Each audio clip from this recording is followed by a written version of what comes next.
नमस्कार विद्यार्थी मित्रांनो, अभ्यासासाठी आपल्या यूट्यूब चॅनलवरती आपलं स्वागत आहे। आज दिनांक 6 ऑक्टोबर 2025। चला तर मग पाहूयात आजच्या चालू घडामोडी। तर बघा, आजचा पहिला प्रश्न आहे, पर्यावरण संरक्षणासाठी 31वा डॉक्टर MS स्वामीनाथन पुरस्कार 2025 कोणाला देण्यात आला आहे?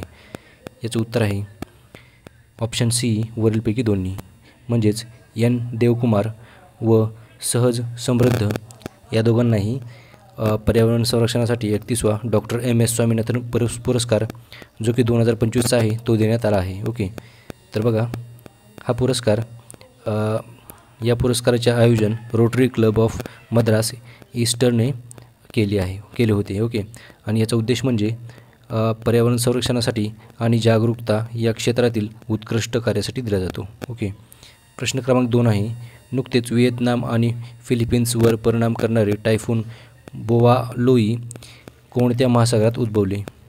याचं उत्तर आहे ऑप्शन ए, पॅसिफिक महासागर। ओके, तर बघा विद्यार्थी मित्रांनो, ऑप्शन ए याचं उत्तर असेल पॅसिफिक महासागरामध्ये हे टायफून बोवालोई उद्भवले होते। ओके, बघा पुढचा प्रश्न आहे, चंद्रावर दीर्घकालीन मानवी वसाहत बांधण्यासाठी कोणती अंतराळ संस्था काम करत आहे? याचं उत्तर आहे ऑप्शन सी, नासा। ओके, तर बघा विद्यार्थी मित्रांनो, नासा ही संस्था चंद्रावर दीर्घकालीन मानवी वसाहत बांधण्यासाठी अंतराळ संस्था काम करत आहे। ओके,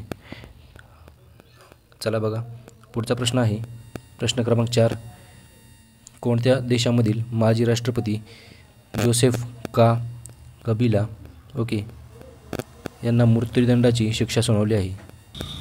याचं उत्तर आहे ऑप्शन बी, काँगो प्रजासत्ताक। ओके, तर काँगो प्रजासत्ताक या देशामधील माजी राष्ट्रपती जोसेफ कबिला यांना मृत्यूदंडाची शिक्षा सुनावण्यात आली आहे। बघा पुढचा प्रश्न आहे, प्रश्न क्रमांक 5 बघा, सूर्याच्या प्रभावाने मूल्यांकन करण्यासाठी कोणत्या अंतराळ संस्थेने नुकतेच 3 अंतराळ मोहीम सुरू केली आहे?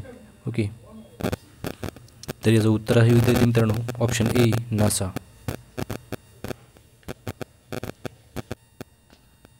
ओके, बघा विद्यार्थी मित्रांनो, चला पुढचा प्रश्न आहे, ऑक्टोबर 2025मध्ये भारतातील पहिला अधिकृत बालविवाह मुक्त जिल्हा कोणता बनला आहे? याचं उत्तर आहे ऑप्शन बी, बलोद, छत्तीसगड। ओके, तर छत्तीसगडमधील बालोद हा जिल्हा ऑक्टोबर 2025मध्ये भारतातील पहिला अधिकृत बालविवाह मुक्त जिल्हा बनला आहे। ओके, चला पुढचा प्रश्न बघूयात आपण, जागतिक हरित अर्थव्यवस्था शिखर परिषद 2025 कोठे आयोजित करण्यात आली होती? याचं उत्तर आहे ऑप्शन बी, ऑप्शन बी, दुबई। ओके, तर दुबई या शहरामध्ये जागतिक हरित अर्थव्यवस्था शिखर परिषद जी की 2025ची आहे ती आयोजित करण्यात आली होती। पुढचा प्रश्न बघा, विद्यार्थी मित्रांनो, बघा याबद्दल थोडक्यात माहिती बघूयात आपण। जागतिक हरित अर्थव्यवस्था शिखर परिषद म्हणजेच वर्ल्ड ग्रीन इकॉनॉमी समिट 2025 ही 1 ते 2 ऑक्टोबर 2025 दरम्यान दुबई, संयुक्त अरब अमिराती येथे आयोजित करण्यात आली होती।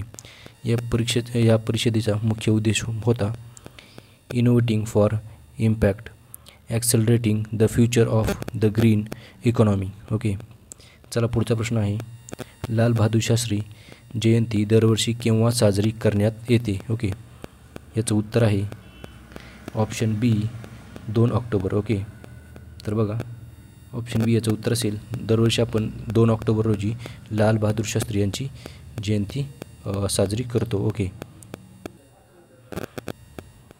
तर चला विद्यार्थी मित्रांनो, पुढचा प्रश्न आहे, कोणत्या राज्याच्या पर्यटन विभागाला 2025 सालचा जागतिक पर्यटन पुरस्कार मिळाला आहे? याचं उत्तर आहे option D, Andhra Pradesh. Okay, तर बघा आंध्र प्रदेश या राज्याच्या पर्यटन विभागाला नुकताच 2025 सालचा जागतिक पर्यटन पुरस्कार मिळाला आहे। ओके, लक्षात ठेवा, महत्त्वाचा प्रश्न आहे। ओके, चला प्रश्न क्रमांक याबद्दल थोडक्यात माहिती बघूयात आपण। 2025 सालचा जागतिक पर्यटन पुरस्कार म्हणजेच global tourism award 2025 Andhra Pradesh पर्यटनाला विभागाला मिळाला आहे।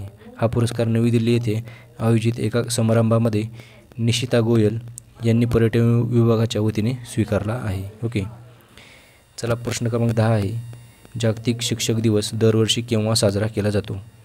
याचं उत्तर आहे 5 ऑक्टोबर. ओके. तर ऑप्शन डी याचं उत्तर असणार आहे 5 ऑक्टोबर रोजी आपण दरवर्षी जागतिक शिक्षक दिवस साजरा करतो. तर बघा विद्यार्थी मित्रांनो, याची सुरुवात झाली होती 1994 साली. युनेस्को आणि ILO म्हणजेच आंतरराष्ट्रीय कामगार संघटना यांच्या मुक्त उपक्रमाने हा दिवस साजरा करण्याची सुरुवात झाली होती. ओके. हा दिवस United nations education science and culture organisation म्हणजेच युनेस्को आणि युनायटेड नेशन्स द्वारे 1994 पासून साजरा केला जातो. याचे मुख्य उद्दिष्ट म्हणजे शिक्षकांचे योगदान सन्मानित करणे आणि त्यांचे सामाजिक आणि शैक्षणिक महत्त्व अधोरेखित करणे हे आहे. ओके. तर विद्यार्थी मित्रांनो, भेटूयात आपण उद्याच्या व्हिडिओमध्ये. धन्यवाद.